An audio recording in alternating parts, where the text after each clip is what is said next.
Andrea Brillantes, aprobado ng pamilya ni Panky. Very strict. Mas malalim na ba ang kanilang relasyon? Andrea Brillantes is clearly enjoying a different kind of happiness these days. Busy sa showbiz. Busy sa negosyo. Busy sa tapings at international projects. Pero sa kabila ng napakaraming ginagawa niya, may isang bagay na hindi niya raw nakakalimutang bigyan ng oras, ang kanyang personal life. At ngayon, isang detalye tungkol sa relasyon niya kay basketball player Panky Capistrano ang muling nakakuha ng atensyon. Hindi lang dahil supportive daw si Panky kay Andrea, kundi dahil naipakilala na rin pala siya sa pamilya ng kanyang boyfriend. At ang mas nakakagulat, ayon mismo kay Andrea, very tight naman po ako with the family. Happy! So ano nga ba ang ibig sabihin nito? Gaano nakalapit si Andrea sa pamilya ni Panky? At bakit parang mas nagiging seryoso ang kanilang relasyon habang tumatagal? Alamin natin ang buong kwento. Andrea's Newly Chapter. Sa isang entertainment event noong August 6, nakapanayam ng bandera at ilang miyembro ng entertainment press si Andrea Brillantes bago magsimula ang MediaCon ng Nihilima show na Tara, Kapatid. At kapansin-pansin ang magandang energy ng aktres. Sa kabila ng kanyang punong schedule, sinabi ni Andrea na mahalaga sa kanya ang pagkakaroon ng oras para sa sarili. Ayon sa kanya, ayaw niyang umabot sa puntong ma-overwhelm siya sa dami ng kanyang ginagawa. Kaya gumagawa siya ng paraan para magkaroon ng tinatawag niyang me time. Pero hindi lang pala ito tungkol sa pagiging mag-isa. Kasama sa kanyang quality time ang kanyang mga kaibigan, pamilya, at syempre, ang kanyang special someone. At dito naging mas interesting ang interview. Supportive Ivy ay Panky.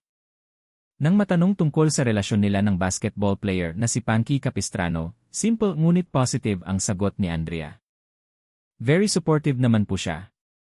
Maikli lang ang statement. Pero para sa maraming fans, malaking bagay na marinig mismo mula kay Andrea ang ganitong klaseng description.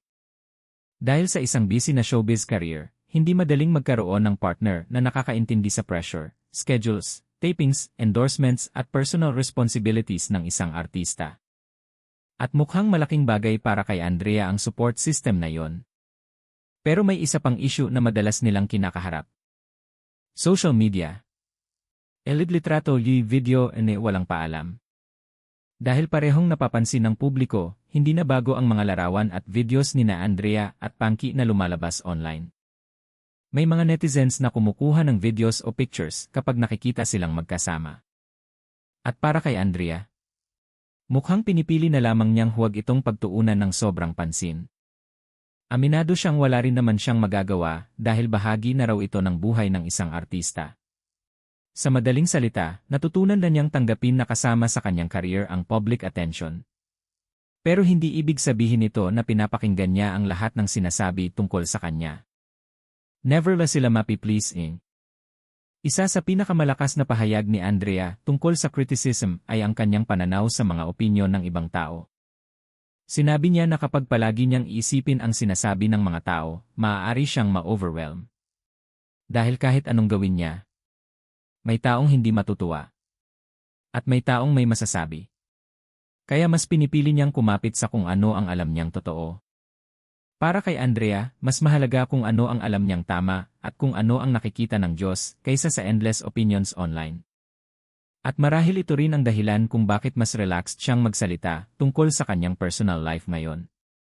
Pero kung akala ninyo hanggang supportive boyfriend lang ang kwento, may mas interesting pang detalye. Nakilala din ni Andrea ni pamilya ni Panky. Isa sa pinakakapansin-pansing bahagi ng interview ay nang makumpirma na naipakilala na ni Panky si Andrea sa kanyang mga magulang. At hindi lang simpleng introduction ang nangyari.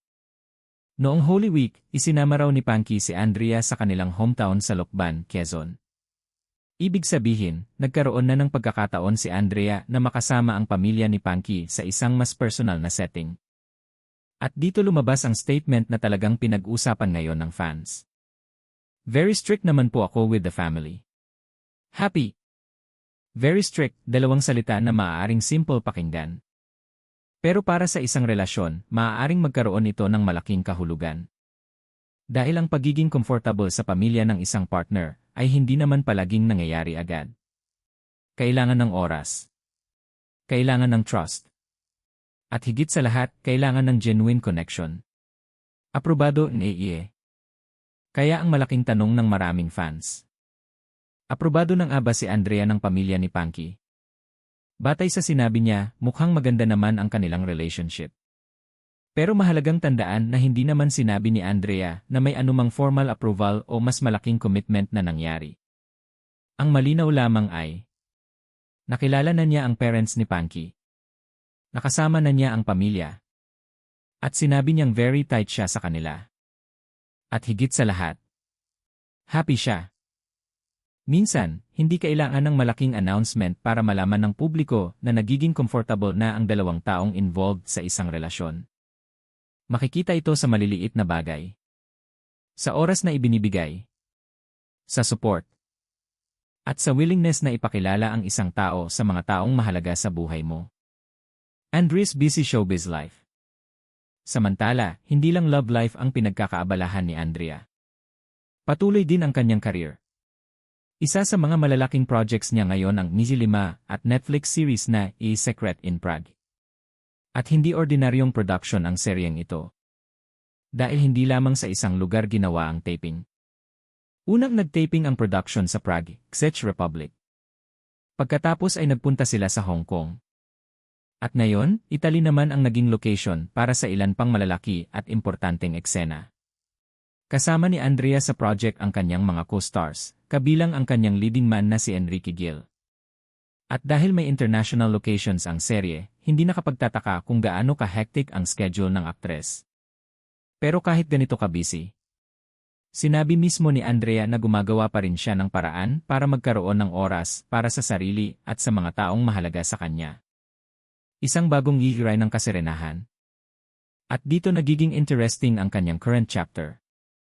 Sa isang banda, mayroon siyang career na patuloy na lumalaki. May negosyo. May major television project. May international taping. At may mga bagong opportunities. Sa kabilang banda, may personal relationship naman siyang tila nagbibigay sa kanya ng support at happiness. At ngayon, mukhang hindi na lamang si Punky ang bahagi ng kanyang personal life. Unti-unti na ring nagkakaroon ng connection si Andrea sa kanyang pamilya. Pero syempre, hindi natin alam kung ano ang susunod. At marahil iyon ang pinaka-interesting na bahagi ng kwento. Isang bagay ang malinaw.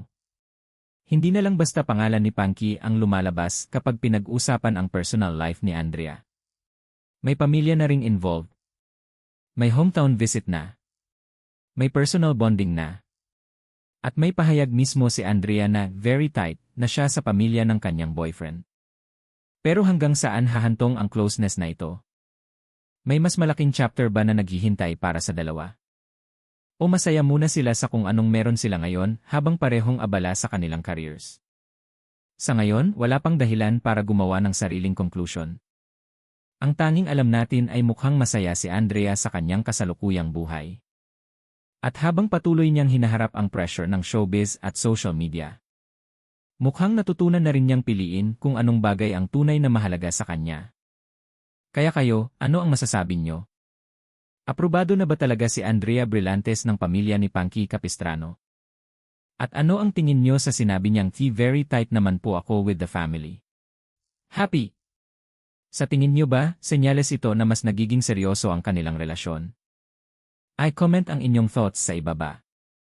At kung gusto ninyo ng mas maraming updates tungkol kina Andrea Brillantes, Punky Capistrano, Enrique Gil, at iba pang trending Philippine showbiz stories, huwag kalimutang mag-like, mag-subscribe, at i-click ang notification bell ng Star Pulse.